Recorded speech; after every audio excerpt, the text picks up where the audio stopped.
Good day, Kavibal, and welcome to our Learn at Home Facebook Live. For the discussion today, the topic will be on what parents can do at home to develop critical and creative thinking among children. Before we begin, take note of the following reminders. Make sure you are registered to the webinar to have your e-certificate of participation. Visit certificate.vibalgroup.com to generate your proof of attendance. Place your questions on the comment box allotted during the session and they will be addressed by our speaker later on. Share the video using hashtag LearnAs1PH as our official hashtag to our Vibal webinars. Experience learning, Kavibal.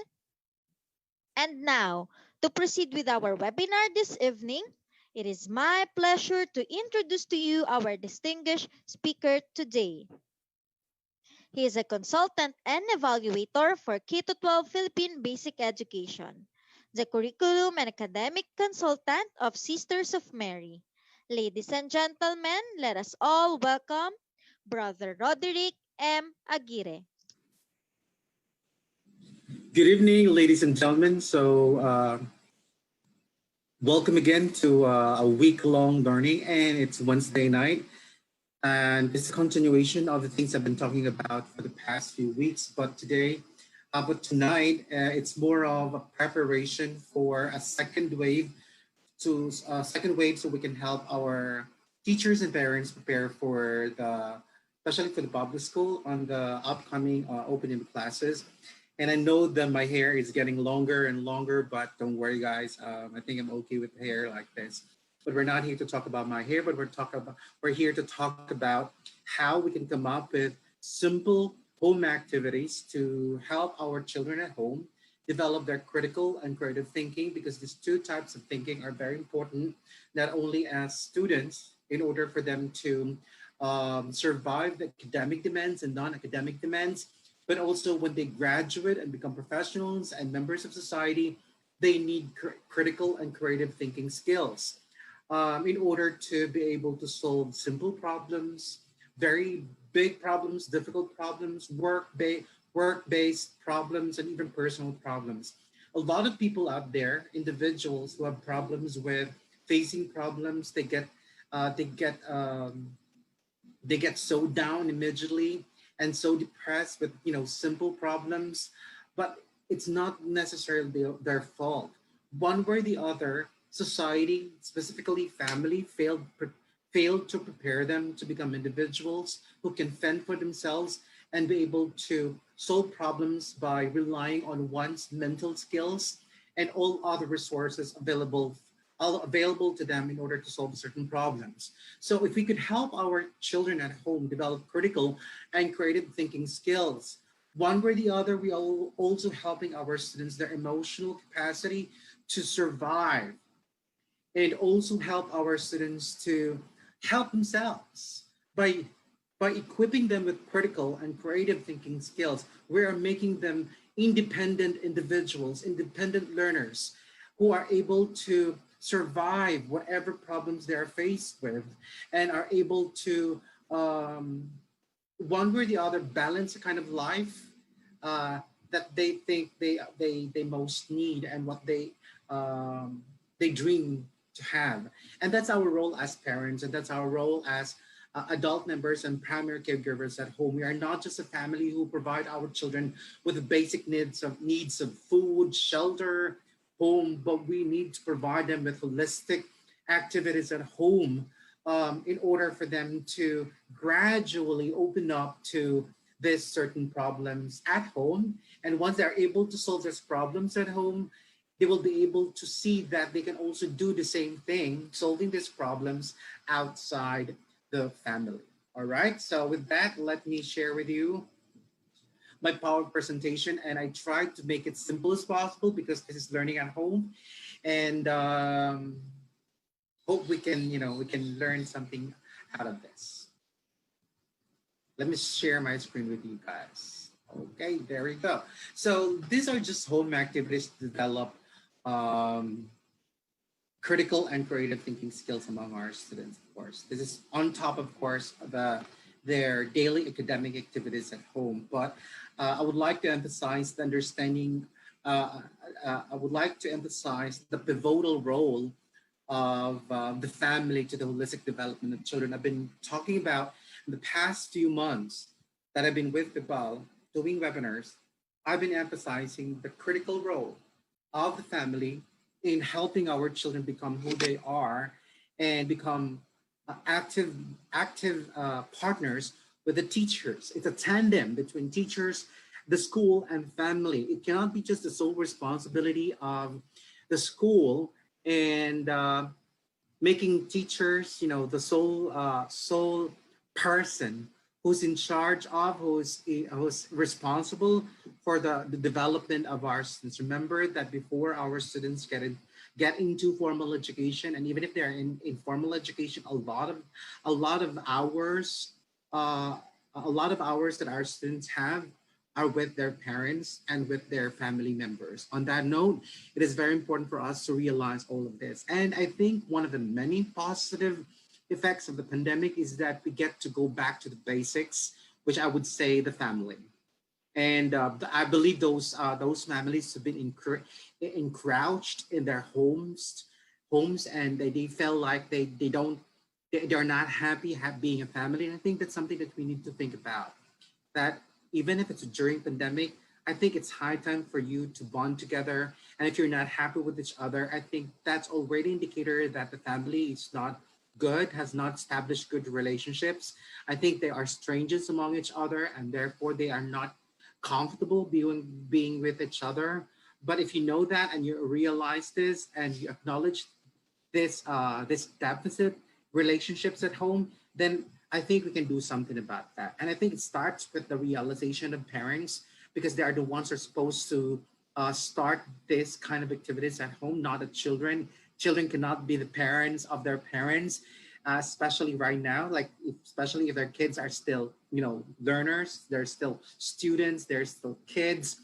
It's still the primary responsibility of the parents. Probably when your kids get, older and they already have their own jobs, that's when they take care of the parents. But nonetheless, um, being parents, our responsibility will never end, even if our children are already with families and even if they already have, their own lives. Not our role as a parent will always be there to guide them and to help them realize their goals in life. All right? Ang dami ko nung sinabi, no? So, ano pa lang yun, title page pa lang yun. All right?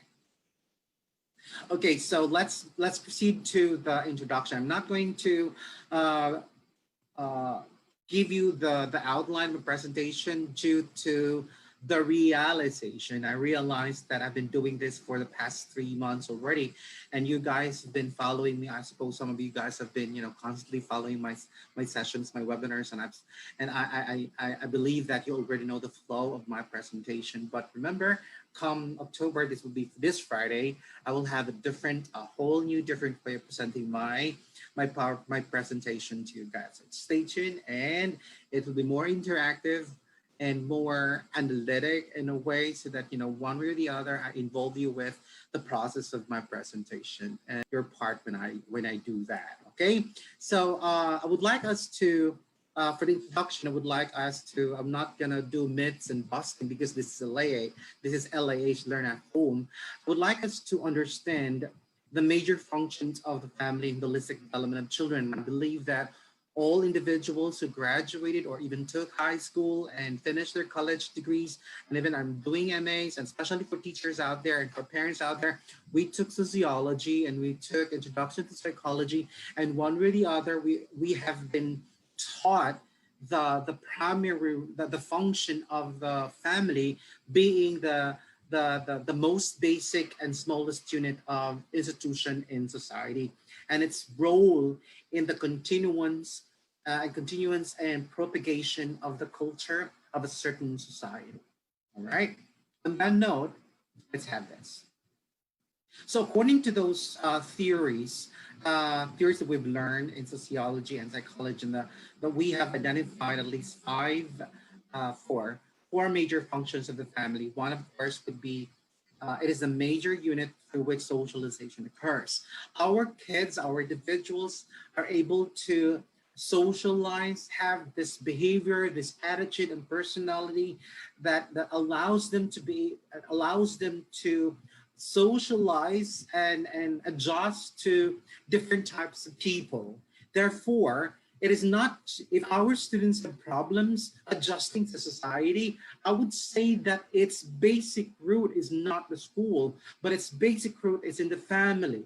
All right, it is the responsibility of the family to teach students socialization, because the kids first person that they will socialize would be parents. That's why in Eric Erickson's theory, psychosocial theory, trust versus mistrust, because every individual is uh, will go through the stage where the child will have to uh, socialize, connect emotionally and mentally with the parents. And that's why if parents are active in the early years of development of their children, the better the socialization skills of your children would be as they get older. Okay? Next, the second major function of the family is a major source of practical and emotional support for its members. I think this is where our kids, as I've mentioned, that the word trust and love and hope would start. If our kids are easily, I'm so surprised that there were cases here in the Philippines that kids reported that kids in the early childhood, particularly in the kindergarten level, have been experiencing depression, and I it made me wonder, why are kids having depression at a very young age, when at that age they don't have yet problems in life. But the problem now we have to realize is that the situation in the Philippines is getting worse, getting worse, as I suppose. Poverty, the idea of poverty and the poverty situation in the Philippines is not getting better in at all. Our government has not done anything about that. If not the government per se, but society has not done anything about this. And a lot of families are, especially with the pandemic, a lot of families are having problems right now. And if you think these families are having problems, just imagine the kids. They're growing up in a family where um, it's dysfunctional. Parents are having difficulty. If they see the parents are also getting depressed, do you think kids will be happy seeing their parents sad, having lots of problems, crying, and all of those works? I definitely would say that a lot of the problems of our kids are because of what they see in the family and the emotional input and atmosphere that they are raised in the family would definitely contribute to what they feel and how they perceive the environment. And hope that as we realize that even if we are in the level of poverty, it is really our responsibility as family to do something about the emotional atmosphere at home. Okay? Meron po kasi mga pamilya, sorry to Chef Filipino, usap-usap na lang po tayo. May mga pamilya kasi na kahit gaano kahirap ang buhay, masaya pa rin, nagkakahanap sila ng para. Nakita ko yun sa probinsya eh. Sabi ko, anong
government's not doing good about helping society, but as a family, as a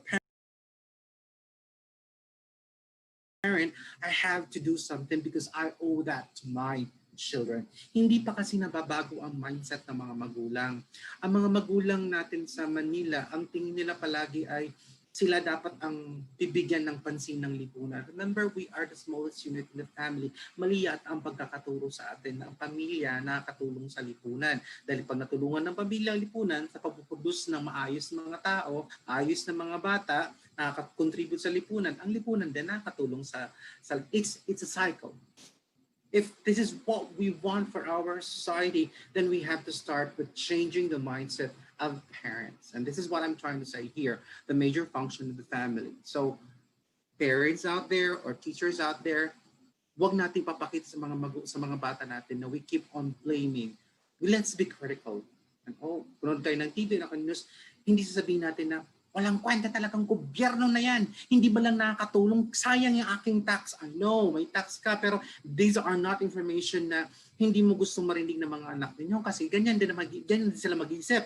Lalaki sila na sinisisi yung ibang tao. Sabi, sige, bahala kayo. Basta ako, ginagawa ko. Ito dapat ang ginagawa ng mga ayan, kung saan-saan na naman nilagay ang kinokolektang tax sa aming mga tao, kaming mga workers, kung saan-saan na naman nalagay.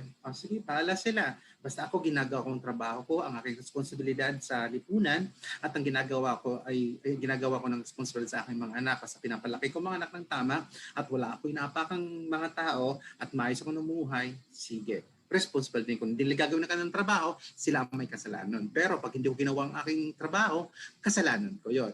Ganun po ang naririnig ko nun sa aking mga magulang. Ganun din ang naririnig ko nun nung ako'y lumalaki. Ang lipunan namin, so ang mga bata, paano sila mag-isip, ang kanila emotional support is based on the family and the society that they grow up with. So if you can only change the adult society so that it could support the development of our kids at hindi ito ang naririnig ng mga bata, I think we will have a better society. All right.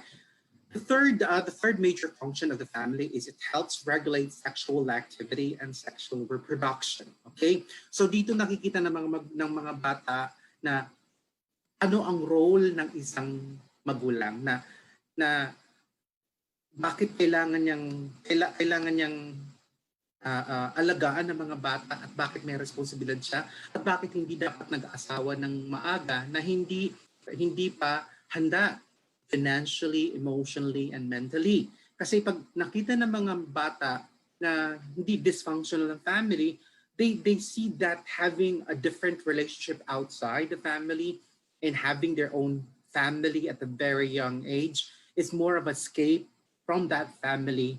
So nangyayari po, gumawa siya ng bagong pamilya to escape the problems in the family. So it becomes more a vicious cycle.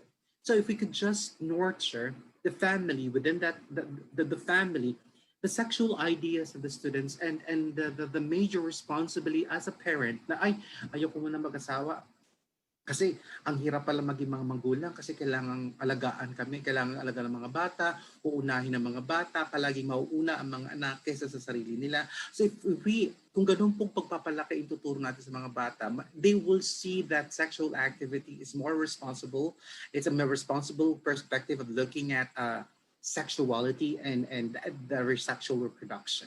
Okay? Mas healthy po ang kanilang tingin doon. Pero mayroon pa akong problema po dito. Depende po rin yan sa pinapanood nila ng mga bata at ng mga magulang sa bahay. So kung paano pinapanood ng mga magulang sa bahay ay tungkol sa young relationship, yung mga telenovela po lang, I'm sorry but I have nothing against, not that I don't have nothing against, I have something against our big broadcasting agencies in the Philippines because they are not good. Yung kanilang pinapalabas ay yung mga magkakaibigan mga kaibigan na nagpalitan, hindi binibigyan ng magandang ideya ang mga bata, ang mga tao sa lipunan kung ano ba talaga ang role ng family and how to help that. That's why I get hooked up with Korean telenovelas because they empower the family.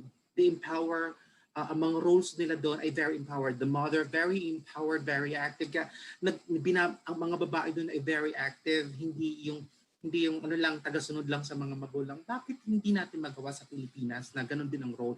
If you want to change the perspective of the family, the perspective of the kids as to their role, that's development of critical thinking skills and creative thinking skills. Yan ipalabas natin sa ating telenovelas. it's a challenge to the big broadcasting agencies in the Philippines. Finally, the major function of the family would be the fourth is to provide its members with a social identity. So the social identity of every individual stems from ano ba naman kung kulot na buhok kasi sorry pa kulot talaga naasiwa ako sa sarili kong buhok. It provides members with a social identity, so how they see themselves. If parents would support kids, ako sinuportan kasi ako ng mga magulang ko. Sabi ko nun, ay mag-theater ako. Di theater ako, sige support lang support. O mag-ano ako, mag-choir ako, support. O mag-athlete ako, support. Mag-aaral ako ng gitara, oh support. If we could have that, um, having social identity is trial and error at in the process. Kids would like to try on who they want to be, although it's an idea that they would like to grasp the identity, but it starts with the support in the family of what they hindi pwedeng sabihin, hindi pwede yan, wala ka, mahina. Paano, so, nag-iisip pa lang yung bata, ay, yung mga magulang na mismo ang nagsasabi na hindi kaya, aba hindi pwede, support lang. Kung hindi kaya ng bata, edi tulungan natin para makayanan niya. Kaya nga nandun ang family, it's to support, provide with social identity. Alright? So I would like to end my introduction. And my introduction pa lang po yun, but a way to introduce my topic for this evening. The primary function of the family is to ensure the continuation of society with biologically through procreation, and socially through socialization. So, ibig sabihin, hindi lang po pagkaanak. So, dapat kasama po doon ang parenting. Okay? Parenting responsibilities that we're there to support our kids become responsible adults. And that's socialization. And that's social, emotional development for our kids. Okie dokie. All right. Now, I would like to analyze this. Okay, before I proceed, I would like to mention our LIH series and our Smart Wizard series. Ang maganda po dito kasi every lesson opener, we have family-based or social-based issues and articles or pictures that allow our students to look at first, and that becomes a springboard to the lessons in the quarter, be it in mathematics or science. What I'm trying to say here is that kasama kasi doon academic activity in developing critical and creative thinking skills. Hindi naman pwedeng critical creative thinking skills na hindi kasama, hindi siya partnership with the school. So kasama po dapat doon na the critical and creative thinking skills is a tandem between home and the school, and whatever the school provides us the materials. Tingnan po natin, may mga pictures pa that allows my kids to look at and to analyze, for them to be able to be objective, not necessarily be, opinionated, but be able to practice their analytic skills in order to be objective about their opinions and their conclusions about a certain issue or a certain information. So I'll give you this situation. Nothing more than that. Kasi baka wala na kauntab. While I was reading through our series po sa amin sa Vibal, sa LAH, sa Araling Panlipunan po, I got over the topic on family. So I had to research on that. Sabi ko, di ko ito nabasa nung elementary ako, so I had to read. So ibig sabihin, doon sa libro pa lang namin sa Vibal, nakapag-isip ako na pwede pa akong mag-research kasi I need to know kung tama po yun.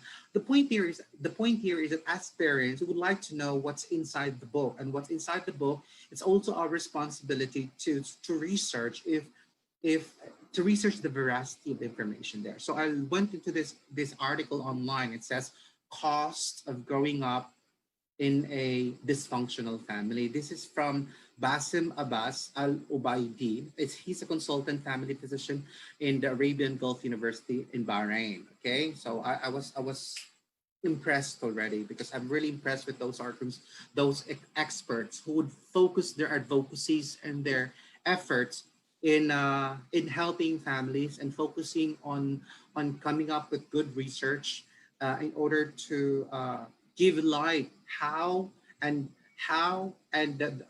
we can help families become more strengthened in their role in helping the kids, in helping their children become better individuals. Okay, so I'll just share to you some of those statements in that article.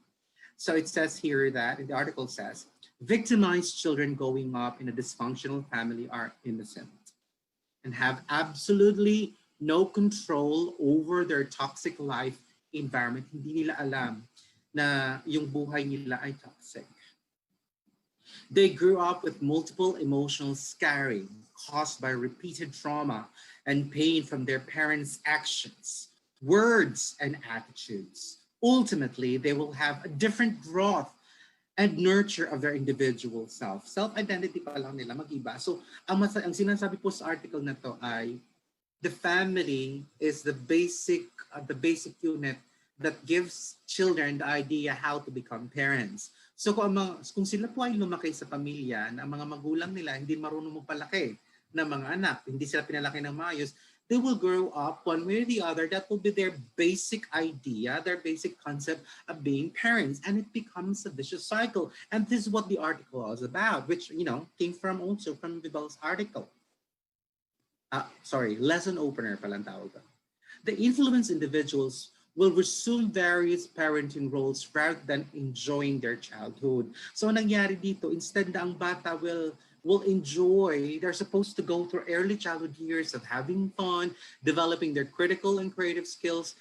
They will not go through that stage. Ang mangyayari ay they become immediately adults who will assume responsibilities as early as early child magtatrabaho, na maglilinis, magtataguyod ng pamilya. Okay. Nasaktan ako dun talaga eh. Vital parts of their childhood are missing, which will eventually have a harmful effect that extends their adult life. Okay, so association and fixation na po ito. Victimized adults tend to attempt escaping their past pain. Trauma by practicing more destructive behaviors such as increased use of alcohol, drug abuse, or forced to repeat their mistreatment that was done to them. Others had felt inner nervousness or temper and feelings without realizing the reasons behind it. So, what this article is trying to tell us is that let us not try to be judgmental about the individuals that we see in the society, because one or the other they were also, or they are also innocents, they're also victims of their parents, and they're acting out because that's how they were raised to become. And I think they were not also aware that that was wrong. How could a person know what's wrong when no one told them what's wrong and what's right? And a lot of people would say, matanda na siya. Yun, dapat alam niya ng tama. Kung paano kung hindi nga nasuportahan? Yung basic idea ng early childhood years, 0 to 8 years old, the foundation of concepts. Kung lumaki siya sa ganoon, paano na nga lang? I think that's the reason why, I'm sorry, that is the reason why it is very important for us to make sure that we train our children to become parents as well. Right? So, train din natin mga magulang. Okay? And next. Others had felt tapos na pala tayo dyan. Okay? Let's continue. They frequently reported difficulties in forming and sustaining friendly relationships. Hindi makapag-sustain ng relationship. Yung ang hinahanap nila sa relationship, di nila alam kung hinahanap nila. Palagi nagkipag-away. Parang palagi siyang defensive lahat. Wala na siyang matras. Palagi siya na lang palagi ang may malaking problema. Keeping a positive self-esteem, struggling in trusting others, distrust and control laws, and denying their own feelings and reality. Frequently, healthy families tend to return to their normal functioning after the life family crisis passes. Conversely, in a dysfunctional family, problems tend to be long-lasting because children do not get their previous needs. Therefore, the negative pathological parental behavior tends to be dominant even in their adult lives. So it's a cycle, a vicious cycle. So just imagine the poorest of the poor, and the poorest of the poor families in the Philippines, that they are not able to provide for their children the basic needs, especially because they have to work all throughout the day, and they're not able to take care of their children, like supply emotional and mental activities to them. Kasi nga, ubos ang oras sa paghahanap ng trabaho, pagkakayod. So wala nang time kung hindi yung mga bata mag-isa sa bahay. Basta yun na lang ang kanilang perspective ng kanilang role as a family. So what will happen then? growing up with the negative idea of having parents. Healthy families are not always ideal or perfect. Okay, they may infrequently possess some of the characteristics of dysfunctional family, but not all the time. So these are the characteristics that the article shared about characteristics of a healthy family. So hopefully you can make this as a checklist for you to see. Number one, allow and accept emotional expressions of an individual's character and interest. Ibig sabihin, inaalaw nila mga bata na magsabi ang kanilang mga emosyon kahit pa'y nakakasakit ng damdamin. Kagaya nung sabi ng pamangkin, kasi I always encourage my pamangkin. Sabi ko, paggising ko ng umaga, tapos biglang kinis ko sila, Uncle, your breath smells bad. So sa ibang mga magulang, magalit na. Sabi ko, kasi I encourage ko sila magsabi ng totoo. Sabi ko, I'm sorry. So uncle has to go to the toilet first and brush your teeth. You should do too, okay? So kasama po doon kasi pag pinagalitan po natin ang mga bata na nagsasabi ng kanilang nararamdaman, pero tuturuan lang po natin ang tamang pagsabi, hindi yung pasigaw, yung healthy way of expressing their their emotions and ideas. By doing that, it becomes healthy. And marirealize ng bata na mas gusto pa nila maging open sa mga magulang nila kaysa other friends. They will not be looking for others to share their problems. Diretso sila sa pamilya. Pero kung ang mga bata lumalaki sa pamilya na pag nagsabi ng totoo, papagalitan, ang marirealize ng bata ay di na ako magsasabi kasi pag nagsabi ako ng totoo, pinapagalitan ako. So I think truth is not important. I think lying is more important. Diba? That's so sad. So remember, ang mga bata talagang matalino yan. And do you think that's the good critical thinking skills that you would like your kids to realize that as they grow up, telling the truth is not right, but making a lie just, to make the person not angry at you? May mga ganun bakit may mga bata sa elementary, sa high school, nagsasabi ng hindi nagsisinungaling na dahil lumaki sila sa pamilya na truth is not accepted. What I want to hear is something that I want to hear, not the truth. Diba? Ang sakit nun, ang hirap nun. Kids would grow up in a very dysfunctional family. I'm sorry. Next, obvious and consistent rules in the family and boundaries between individuals are honored. Rules, consistent. Like sabi ko, hindi pwedeng pumasok sa kwarto niya uncle pag wala si uncle ha. Or kung kailangan yung kunin ang gamit, may gamit gusto mo hiramin kay uncle sa loob ng kwarto, you have to ask permission. So may mga rules. Pagising sa umaga. So consistent lang po ito na hindi pabago-bago. So once kids grow up in a very consistent environment, consistent rules, they would become better individuals. Okay? Consistently treating members with respect and build level of flexibility to meet the individual needs by allowing them to speak their minds one at a time, hindi sabay-sabay, by giving them responsibilities. Marami pa akong nakitang pamilya na ang palaging rason sa akin, sabi ko, bata pa lang, bigyan mo na. Mga siguro, unang-una muna na responsibility ay matutong maligo mag-isa, mag-toothbrush. Yung personal hygiene is one of our individual responsibilities. Yung man lang ay matulong natin sa mga bata, palaki na itong responsibility para sa kanila. So, by treating them, giving them those responsibilities at a very young age, they become more responsible persons as they grow up. Kaya nga po, I have misgivings po na may ang bahay na sobrang dami ng katulong na wala nang ginawa ang bata kundi gumising, matulog. Wala na po. Ang tingin na niya sa lipunan ay siya po ang dapat inaalaga. Okay? Next, all family members feel safe and secure. No fear from emotional, verbal, physical, or sexual abuse. So expressions are very important. Okay? Parents provide care for their children. I think that's very important, not expecting their children to take their parental responsibilities. Yung kahit pagod na magulang, di gagawin pa rin nila dahil trabaho yun ng mga magulang. Hindi pinapasa sa mga bata. Okay? Another one where responsibilities given are appropriate to their age, flexible, and forgiving to a child's mistakes. Yung kausapin yung bata, bakit ka nagkamali? Yung huwag papaluin agad ang bata. Pag pinalo mo ang bata, okay, sige, kasi dahil walang choice. Sige, nagawa mo na, napalo mo na. Pero kausapin mo ang bata kung bakit mo siya napalo. Sabi mo, anak, napalo kita kasi si nanay, o kasi tatay ay, naging emotional, nakalimutan, sorry for that. Pero ang gusto kong sabihin sana ay mali ang ginawa mo. Okay?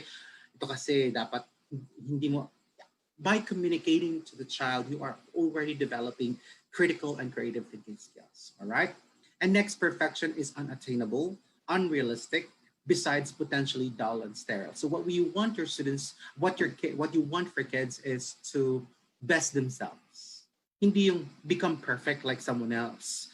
Do not, wag niyong paparinig sa mga bata na sana ganito ka na lang kagaya ng anak ni ano. Naku, hindi po maganda po yun. Ang sasabihin palagi po natin, our always basis for them to become better would be themselves. O anak, ah, ano, 88 ang grade mo ngayon. Sige, galingan pa natin. Ha? So next time, dagdagan pa natin. Ilan ang gusto mong idagdag sa grade natin. Tutulungan kita paano mo gagawin. They best themselves. Instead of, making them always compare themselves to ate, to kuya, to pinsan, or to someone else, that is not a good example. All right? So these are the things that, based on this research, that kids should grow up with in a healthy family. Okay, so let's proceed to our discussion how ways we can come up to help our kids at home with critical and creative thinking skills. Do I still have enough time? Almost done. But don't worry, I only have 3 questions still. So what is critical? Let us have a common understanding of what critical and creative thinking is. Okay, sorry kasi early dinner po ako. Okay, so critical thinking skills are teaching our children to observe. Okay? Hindi yung daldal ng daldal. May time ng pagsasalita at may time sa pag-observe. That's why it's nice to have silent time. Okay? Sana may silent time tayo sa bahay or any activity before doing anything else. Or think about, or you can always tell your kids by saying na, isipin mo muna bago ka magsalita. Hindi naman kasalanan yung mag-isip muna bago salita. Kaya may mga magulang ng ganito, Sina, sumagot ka! Ano? Hindi ka sasagot? Di pa nga. Paano makakasagot ka ang bata ay nag-iisip pa na pinapractice pa sa niya ang observation. Iniisip pa niya, paano ko ba sasabihin to na hindi siya lalong mga gagalit? Pero kailan pag hindi ako sa utak ng bata yun ha? Pero ngayon pa lang, hindi pa lang ako nagsasalita. Galit na siya. Tapos pag nagsalita ako, sumasagot naman ako. Ano ba talaga ang gagawin ko sa buhay? Oo nga naman mga teachers, ano nga naman mga magulang, parents, ano nga naman ang gagawin ng mga bata? Saan sila lulugar? Pag gusto nyo silang pasagutin, pero pag sumagot, bakit na sila sumasagot? Come on people. Ano ba talaga? So, ito lang po masasabi ko sa mga magulang. If you are already angry, pag galit kayo, magpaupa muna kayo. Kagaya na sinasabi ko sa mga pamangkin ko. Sorry, I'm always using my example. Sabi ko sa mga pamangkin ko, Uncle is not feeling well right now, and I'm angry about, I heard what you did, and I might be able to physically hurt you. So give me time to rest first. I'll go to my room, and then when I call your name, that's when you get to my room one by one. Okay? Alam ka nila. Okay? Okay, Uncle. Sorry po, Uncle. Mga ganyan na sila. So, by doing that is that you give them the idea that it's better to think. Isipin mo muna ang mga bagay-bagay bago ka gumawa. Ano kaya ang pros and cons na to? But again, they're not born with that. We have to model that. Critical thinking is also modeled how it's done at home. We are not born with that. We are nurtured to have it. Okay, nurtured, not natured. Okay. Next would be analysis. Yes, of course, you have observed. But remember, kids at a very young age, they're egocentric. They only see perspectives, their own personal perspectives. So it's better that we talk to them. Hindi pwedeng may nagawa silang kasalanan, tapos sabi niya, hayaan mo na, marirealize sila, mga bata pa yan. Hindi pwede. Kahit bata pa yan, may ginawang kasalanan, you have to sit down and talk to the child. Okay? Hindi yung papaluin na lang agad.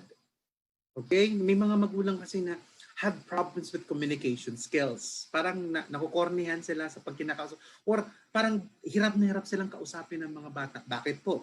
Dahil hindi rin sila pinalaki ng ganon. Parents who have problems communicating with their kids also have had problems when they were kids communicating with their parents. So it was a vicious cycle. Siguro, again, I had a better way of communicating with my mangkin. Although, napapala ko sila kasi at times talaga na paulit-ulit. Kasama yun sa rules namin pag 3 beses na ha. Talagang sobra na yon. So, anyway, rules namin sa bahay. Kasi ganun ako lumaki. Pinalaki ng mother namin. sa school din namin, sa Divine Word, ganun din naman, there will be always be consequences of our violations of the rules and regulations. So analysis po yun. Ano ang pros and cons? Hindi lang observation. Because if you observe, it could be just your perspective. But you have to analyze, you have to teach kids how to analyze in both perspectives. Perspective of the other person and your perspective. Okay?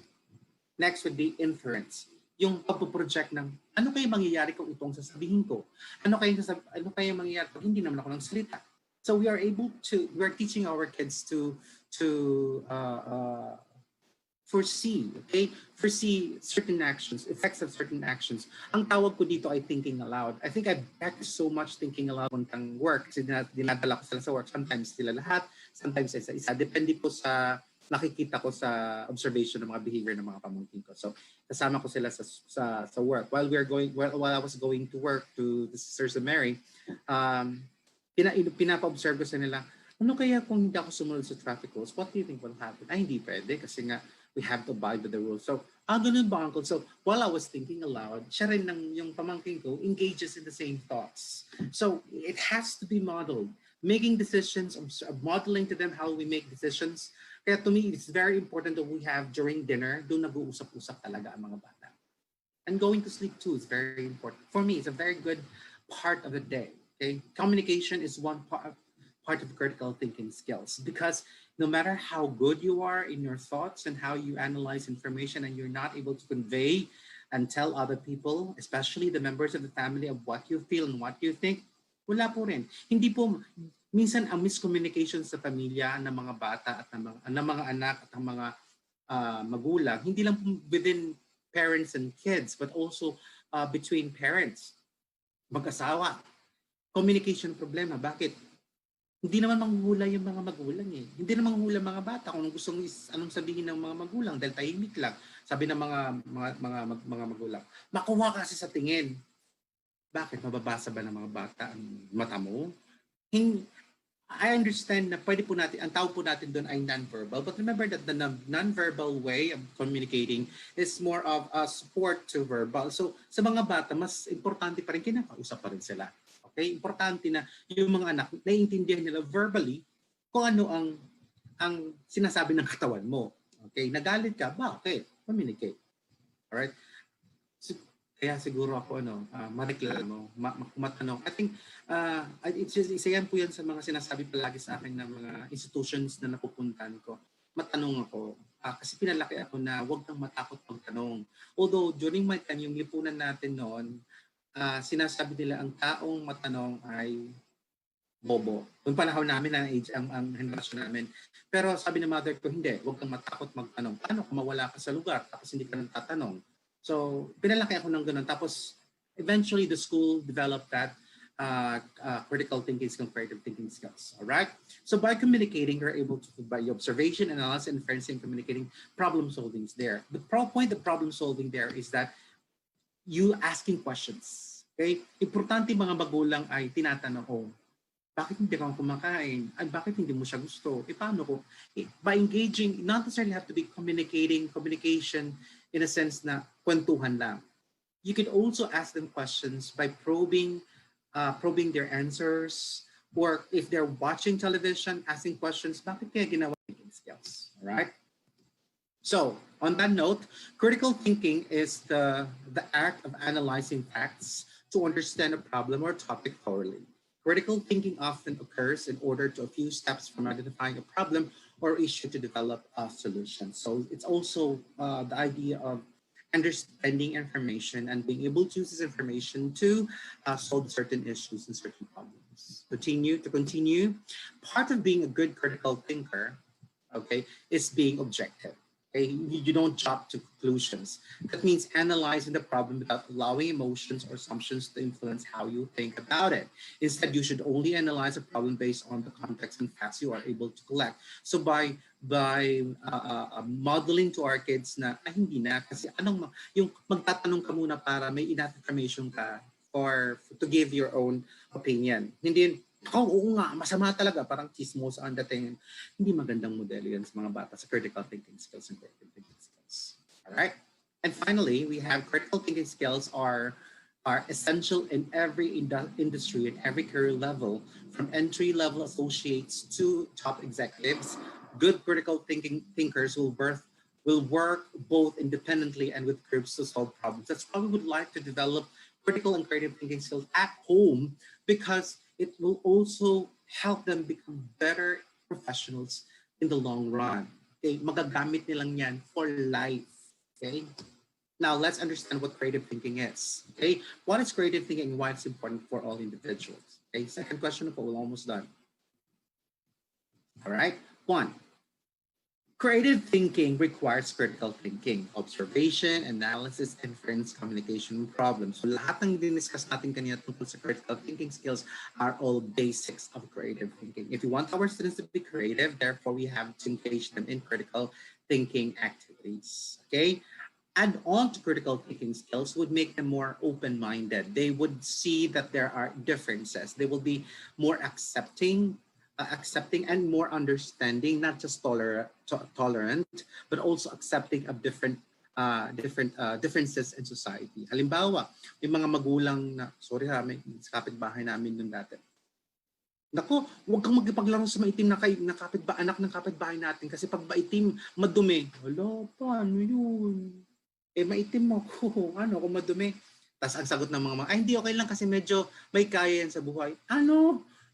Yung ba ang basihan? So, pag ganun ang narinig ng mga bata, na yun ang basihan ng pagkikipagkaibigan, lalaki yung mga bata na ganun din ang kanilang, the way they think. So, are we teaching them open-mindedness? No, we would like to teach our kids that differences. In fact, our society, the world, is always about diversity. It's always about differences, and accepting our goal as individual is to go past the differences and look at the similarities, that we are all human beings. Yun lang po yun eh. Yung hindi kaya nga nagkaroon ng mga racism dahil sa mga pamilya na yan. Oo, the way these individuals were raised. They were close-minded. They only see white as the best. They only see the color of the skin. They see social status. Na yun lang po. That's not something that we would like our kids to grow up with in terms of thinking. Open-mindedness, okay? Organization is also discipline is very important. Organizing their thoughts. That's why having good schedules and sticking to the home schedule is very important, so that our kids would have a way of organizing their thoughts. Like, kung hindi nagawa, anong plan B mo? Ang plan C? Something like that. So, nasanay kasi ako na kami din na palaging anong plano for this week? Anong gagawin mo? Paano kung hindi nagawa? So, our parents always sit down. My mom would always sit down with me. What's your plan for this week? Okay, tapos dadagdagan niya. Okay, ito ha ang gagawin mo. Kung hindi magawa ng kuya mo yan, you're going to do this. Pero, mag-usap kayong dalawa. These are good activities by giving our kids responsibilities and allowing our kids to talk and exchange responsibilities for a time helps our students to come up with good organizational skills, work and organization skills. And finally, we have lateral thinking. Lateral thinking is thinking outside the box. I think our generation, my generation, was more of lateral thinking. Bakit po? Walang masyadong mga toys na nabibili noon. Ang ginagawa namin, yung mga tsinelas na hindi nagamit, ginagawa namin gulong, tapos yung mga bote, binubutas namin, tapos meron na kaming toy car. So we were able to think of ways of indigenous materials and create toys for ourselves. So mas importante daw na tulungan natin. Toys are there to help lateral thinking. But if the toy does not allow kids to develop their creative thinking skills, hindi siya magandang toy.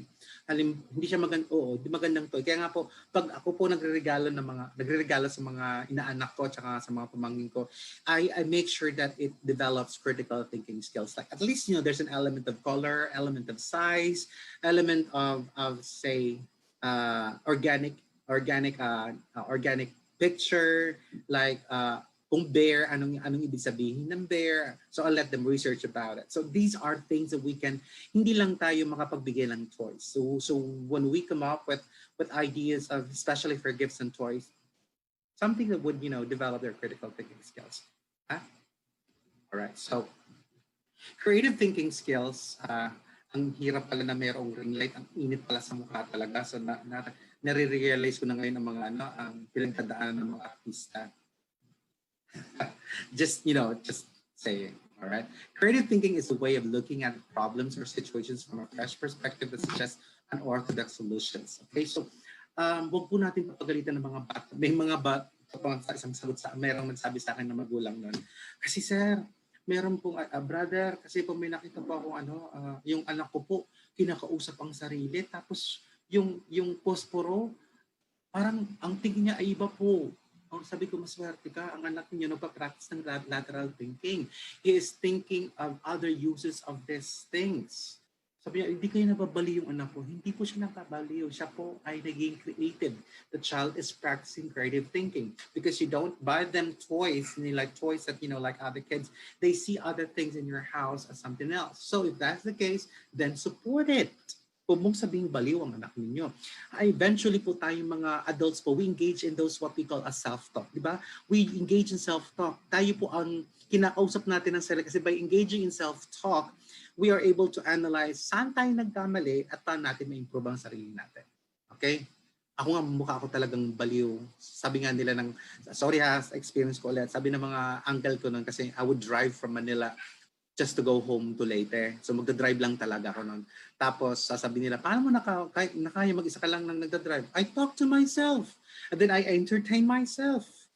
I don't need other people to entertain me. I can always entertain entertain me.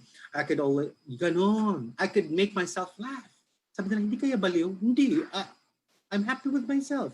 I know how to, sino bang nakakilala sa sarili natin? Kundi sarili ko rin, di ba? The best person who can understand myself is myself. Kung ang ibang tao nakakilala pa sa atin, anong ginawa mo sa sarili mo? That's what we want our kids. Make them engage in creative thinking, especially, talking to themselves. Self-talk, that's good creative thinking activity. All right?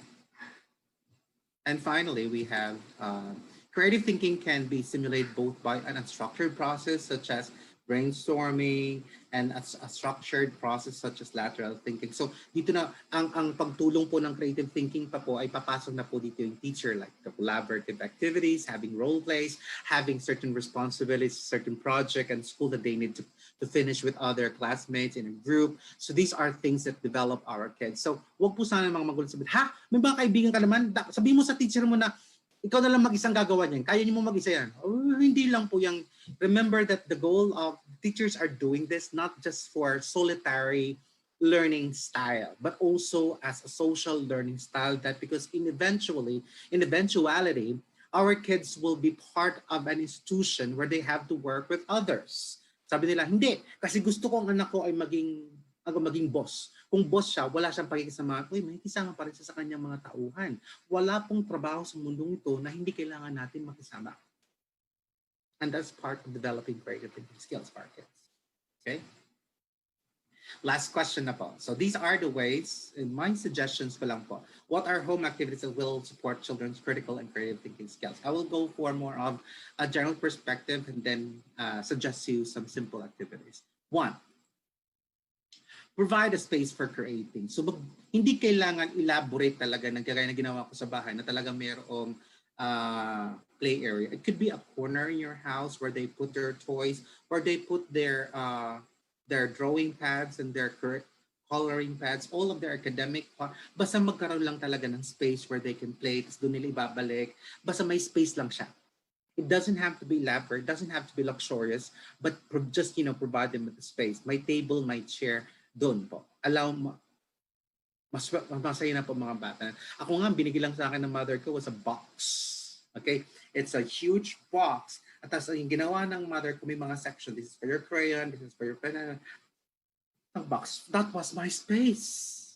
Masaya na ako doon because there's something that I own that my brothers don't. I have something personal for myself.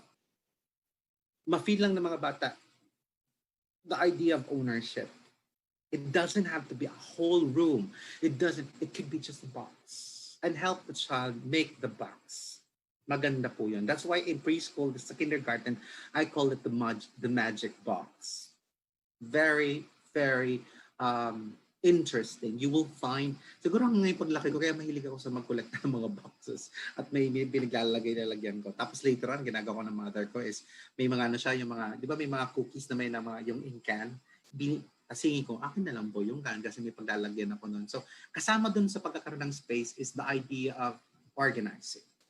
The idea of creating order. Hindi lang po na magkakaroon na pag hindi kasi natin binigyan ng space ang bata for creating and for creativity, wala siyang ownership at wala siyang idea of a responsibility of taking care of his or home space. It's very important. It doesn't have to be a room. So, kasi wala naman akong sariling room because I share it with my ate and my kuya. So, kung hindi share, bed. Kung hindi bed, yung kumot mo at saka unan mo. You have to take care of that. Your choice. So, magkaroon na po ng idea of ownership and to take care of that. Kung doon pa lang kasi hindi niya malagaan ng kanyang mga things at wala siyang space, do you think the child can take care of a pet?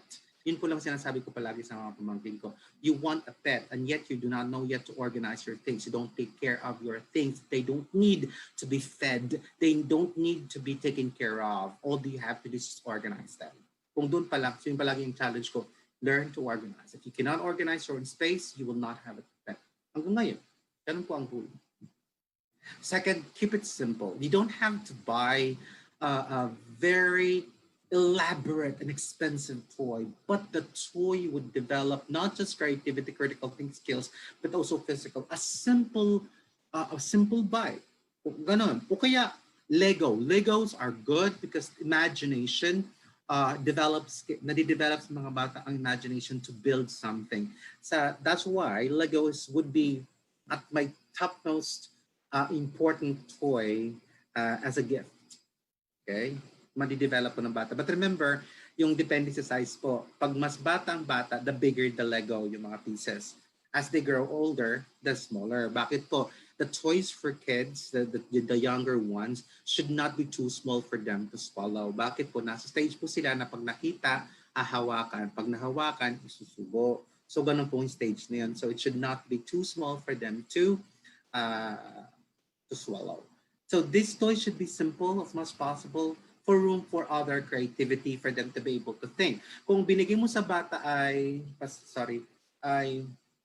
doll, ay yung Barbie dolls, tas meron ng mga dresses, bahayin nila, konti na lang. Ang ginagawa ko po doon ay mas prefer ko pa kung sa mga pamangking babae, mas gusto ko pa ang paper dolls na sila pa ang naghahanap ng nag-drawing ng mga damit, develop ang kanilang creativity. Paper dolls are underrated. Mas gusto pa nila yung yung mga Barbie dolls. I would go for paper dolls because it develops more critical and more creative. Yun nga lang, kailangan mo ng other materials like crayons, pencils. Nonetheless, it's okay because it would develop the creativity of the kids.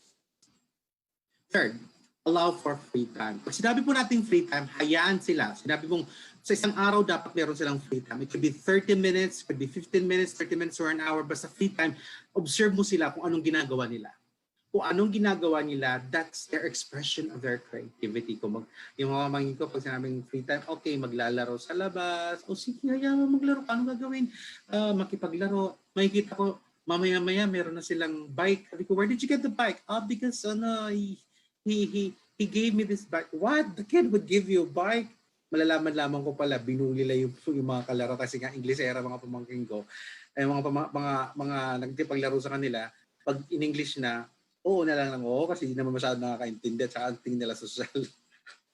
Well, the point is that naging creative sa pamamaraan. Tapos sabi ko sa mga, you return it and say thank you. Okay, so kaya pa sila may free time, still supervise, but do not manage.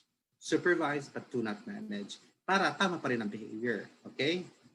Tapos pag may awayan po yung mga bata, especially during plays, huwag po tayo magsaside. Palagi po natin sabihin na, huwag mag-aaway-away kasi lalaro lang kayo. Hindi ka kaya na ginagawa ng mga magulang, parents, teachers, mga parents out there, umapanig.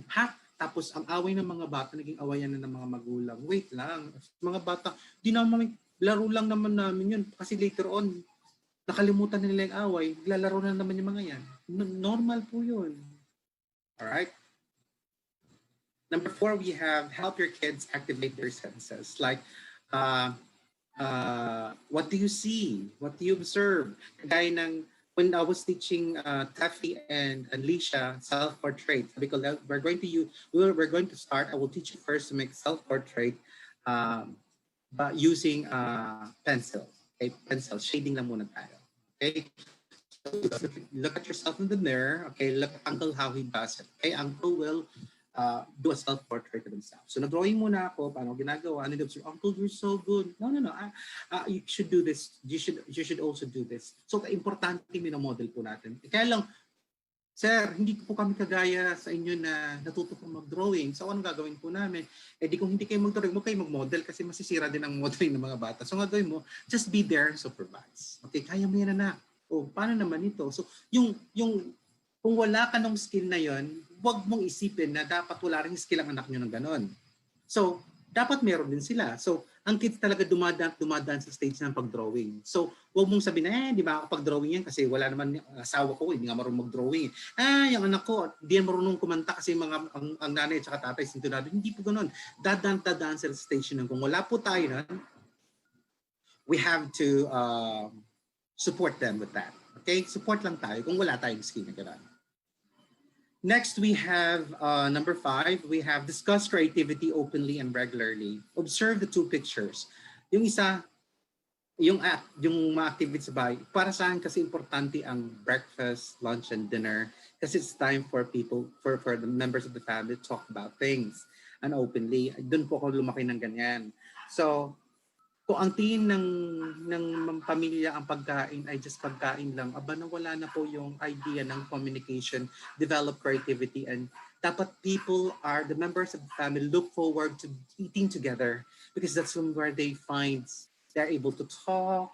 So, bigyan po natin ng importansya ang eating together during mealtime. Okay, that would definitely help us discuss creativity openly and regularly. Ibalik po natin yun. I think that's one thing of what's good about the pandemic is binalik po natin yung basics ng being together, seeing the activity of eating together as something that is worthwhile and something that we look forward to every day. Okay? Next, we have cultivate creative critical thinking skills. So, ito po yung sinasabi ko na kung anong inisip ng bata, support lang po tayo. Kagaya na may time ng hindi lang support pala. It's also to make them also monitor their own thoughts.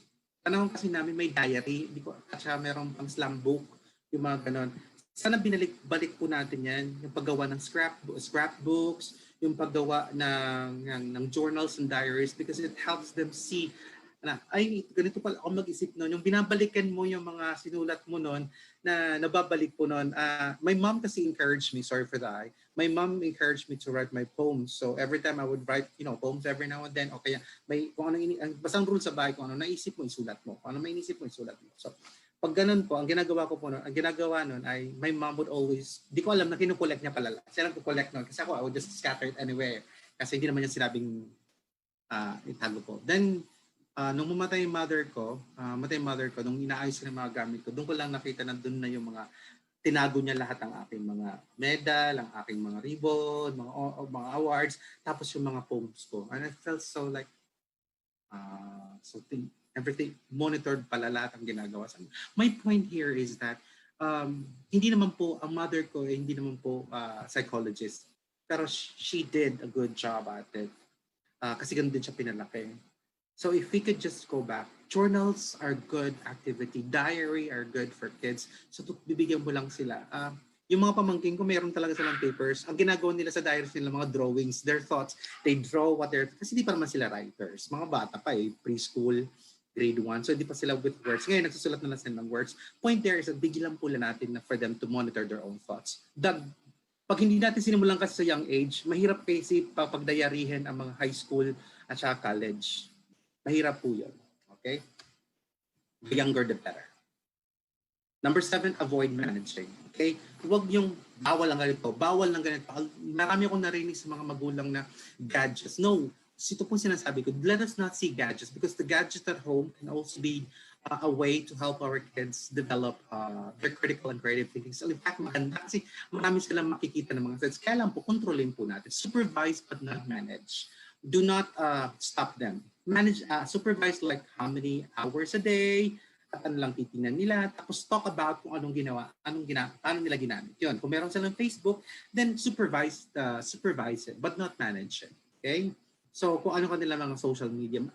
While I was browsing over TikTok, in TikTok, natutuwa talaga ako na yung mga may TikTok ng pamilya na yung sila mismo are having fun together, pero hindi yung pranking the mother, pranking the father. I don't like that.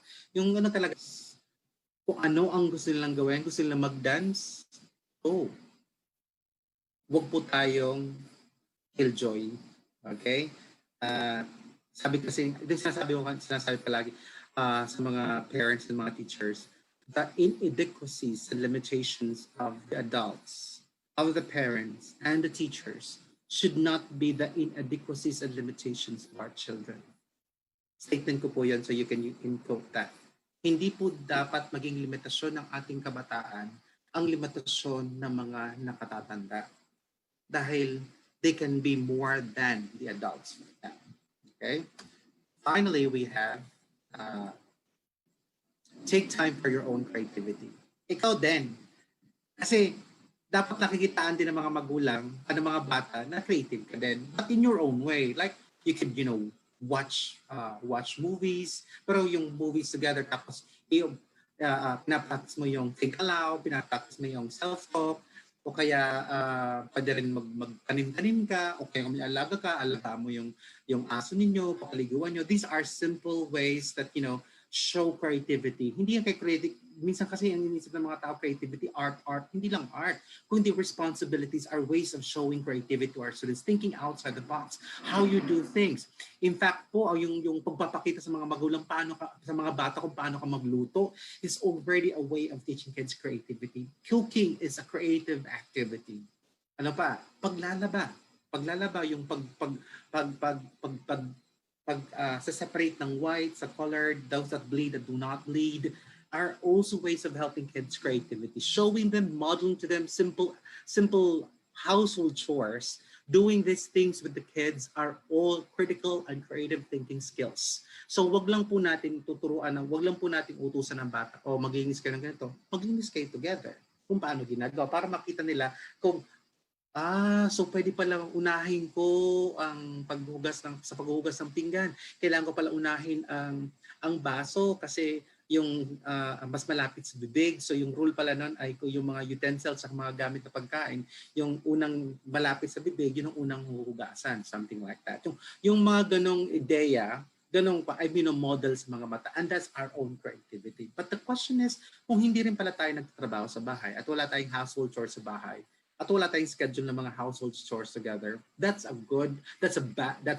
problem that we're facing right now. But with the pandemic, bumalik po tayo sa basics eh. Tayo lahat ang gumagawa sa bahay. So maganda po ang opportunity of staying home and be with our family to help develop critical thinking skills. Remember, observe,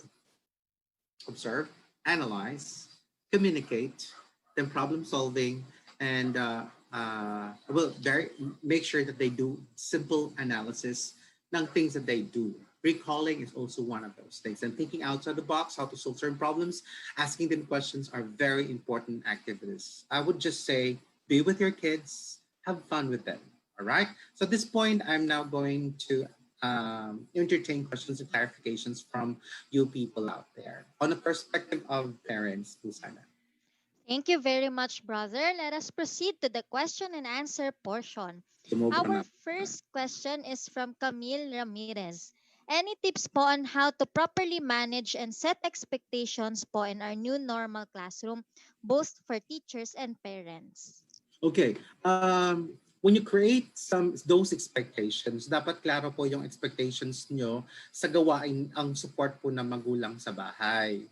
Like, ano po ang gagawin ng mga magulang as support? Ano ba ang role nila ngayon? Kasi hanggang ngayon po, ang mga magulang po, may mga narinig po ako talaga at may nakakausap ng mga magulang kasi alam nila, teacher po ako. Sabi nila, sir, kasi hindi po namin alam kung paano namin tutulungan ng mga bata. Especially kung math and science, what do we do? Mayroon po ba kami mga guide na mababasa and so on and so forth? So, hindi lang po pwedeng orientation, pero kung meron kayong module para sa mga bata, it is also very important that we have also guides for parents guides o parents guides for them to use. Yung aming po mga modules po sa LAH po, kasama po nun ay may mga parents guide or teachers guide. So yun nga lang po ang malaking problema ng mga educators ngayon because you're not only creating, developing modules for your students, but you're also developing parent guides or parent teacher guide, may parents guide para masuportahan po kanilang learning. And I would say also that by including activities like asking questions, kasi communication skills should also be developed. It's one of those critical and creative thinking skills, communication, observation, analysis via questions. So one of the things that we should include in our orientation is how parents can use the art of questioning in helping, supporting the critical and creative thinking skills of their students. Alas, hindi lahat ng parents po ay marunong gumamit ng tanong or hindi sila marunong mag-formulate ng tanong. So if we could just provide them with all of this support for them. So mga teachers, pakitrain din po ang mga magulang kung paano yung gumawa and how to formulate questions. Or kung hindi formulate questions dahil ginawa nyo na yung questions, how to ask questions dahil magkaiba po ang skill ng pag-formulate ng questions sa pagsabi ng questions or to deliver the questions. Thank you. So orientation would be what parents should do to support. Mag-iiba po yan by subject pa yan. Hindi kasi nag-iiba-iba kasi ang support ng parents bawat subject area. Thank you. Thank you very much, brother. Our next question is from Eric Takub. How is creativity and imagination important for the development of a child? Okay, it's very, very, very important because it helps them, be able to see solutions of certain problems. Pag ang bata kasi creative, tas sabi ko nga sa inyo, being creative is, basics of it will be critical. They have to be critical for them to be creative. So for our students to be able to solve certain problems, okay, we need to provide them with this critical and creative thinking skills.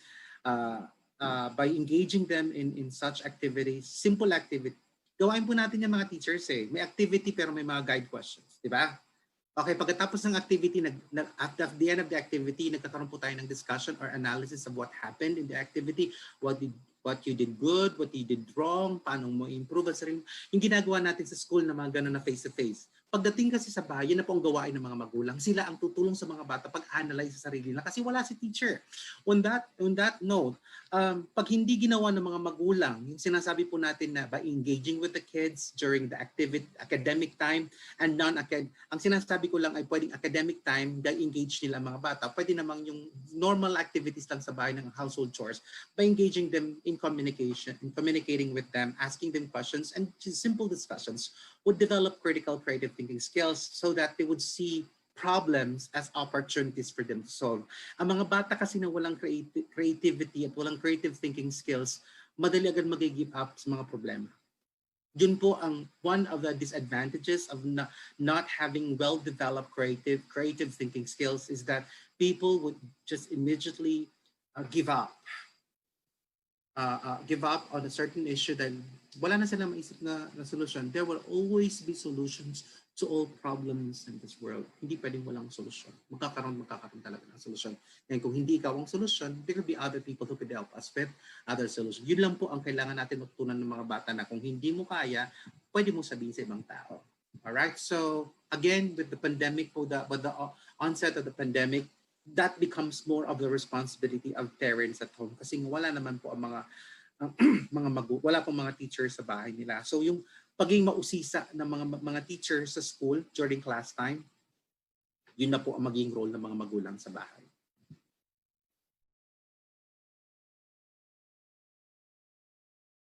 Thank you.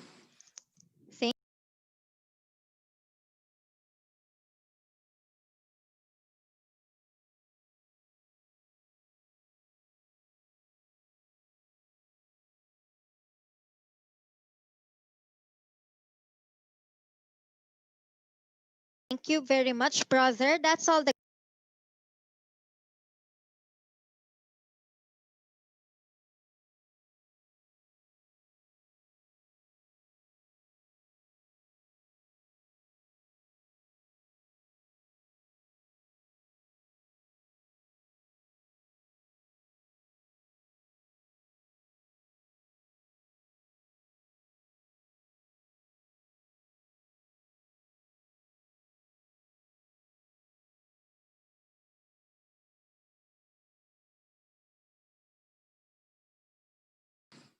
Have we provided our parents with thorough training? I know na kailangan sila matrain, pero anong klaseng training ibibigay natin sa pamilya o sa mga magulang na ubos ang oras sa pagtatrabaho? Ano ang ibibigay natin na training sa pamilya na ang tatay wala sa bahay kasi nasa abroad, hindi makauwi, o ang nanay at tatay nasa abroad? We in the Philippines, we have different types of families with different situations, and we have not looked into these different situations that our kids and families are at right now. Ang hirap po. Kung hirap po ang sitwasyon ng mga teachers ngayon, I could just see the difficulty that parents and kids are facing right now. So, yun po ang isa pang challenge na gusto kong makita po natin. Finally, it's the responsibility of all parents to focus on their children's developmental needs, provide them with a peaceful and nurturing environment at home, and work in tandem with school teachers. Yun po. Hindi po lahat ng mga magulang ay kaya makipag-usap sa mga magulang. Sa mga teachers. So I hope that schools would come up with a home and school program, especially for the public schools. Magsisimula po sa October 5 na po. Paano pong programa ng region, anong programa ng division o ng district para masuportahan ang mga magulang ng mga anak nila ay nagdi-distance education, gumagamit ng modular. Babalikan naman po tayo na paano nga naman ang mga magulang magagawa ng mga home activities, support home activities to our kids when they themselves have no time for that. Sabihin natin na give more time. Responsibility nila mag-provide them for their kids.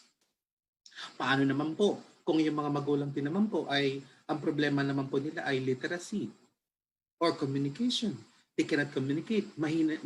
Mababa ang parenting skills nila. So paano po mangyayari nun? Binigyan po natin sila ng teacher's responsibility at home, and yet we have not provided them with at least basic training on parenting. Now, hindi ng parenting, have we provided them with basic livelihood responsibilities? Kasi kailangan nila ng trabaho din. Marami po akong nakitang pamilyas dito sa Cavite na wala halos mapagkunan ng makakain ng kanilang pamilya. Kung yun pa lang ay malaki ng problema, do you think they will have time to read the module for their kids? Just a question. So these are things that we need to think about, and I hope your school administrators, there are school administrators tune in, and you accept that this is one of these realities that our families and our kids will be facing at home. What we can do here at Vibal is provide certain ways that, suggestions, how families can survive this pandemic, especially the distance education, but we cannot do it for you. You are the ones who know the real situation of your students and the families that they belong to. So I hope that you would have, a close relationship, close project, close project with the local government to address this problem. Alone as teachers, you can only address the modules and how to deliver these modules. But affecting the learning at home with the help of parents, that's another area to look at.